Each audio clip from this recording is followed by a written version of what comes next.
Bonjour et bienvenue dans cette nouvelle vidéo, dans cette série de vidéos pour répondre aux questions que vous aurez probablement à l'examen du droit des affaires. D'accord? Donc on est arrivé à la 9e question. Donc au cas où vous aurez cette question à l'examen, présentez les différents types des effets de commerce. Donc voilà, pour répondre à cette question, donc, au cas où vous l'aurez à l'examen, premièrement on va voir la signification et la définition des effets de commerce et on va voir les types des effets de commerce. Par la suite, on va voir la circulation des effets de commerce. Donc, premièrement, qu'est-ce que ça veut dire effet de commerce? Donc, la définition, la signification d'un effet de commerce, tout simplement, c'est une mode de paiement indirect.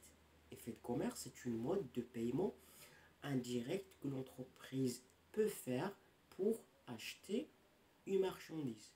Donc, la définition des effets de commerce, qu'on a dit, c'est une mode de paiement indirect ou bien ce sont des documents émis par un créancier qui donne ordre à un débiteur de payer par écrit via une troisième personne morale, généralement c'est la banque, une dette à un bénéficiaire dans un échéance. Donc, ces effets de commerce, c'est un document signé, écrit, qui dit que voilà, un créancier qui donne ordre à un débiteur de payer un certain somme d'argent dans un délai déterminé via une tierce. Généralement, c'est la banque. D'accord? Il faut passer par un tiers. Les intervenants dans un effet de commerce, on a trois personnes. On a un débiteur, un créancier et un troisième intermédiaire. Généralement, c'est la banque. D'accord? Donc, c'est ça la définition des effets de commerce. Je vais essayer de vous donner un exemple pour bien comprendre. Donc, imaginez-vous, une entreprise veut acheter des marchandises chez une autre entreprise, mais il n'a pas l'argent sur place. Qu'est-ce qu'il va faire? Il va donner un effet de commerce à cette entreprise pour acheter des marchandises. Il va dire que je vais vous payer après 6 mois ce montant-là. Je vais vous payer ce prix-là, par exemple 10 000 dirhams, le mois 7, et vous allez me donner des marchandises. D'accord? Il n'a pas payé sur place, mais il a donné un effet de commerce. D'accord? C'est ça l'effet de commerce. C'est une mode de paiement indirect. D'accord?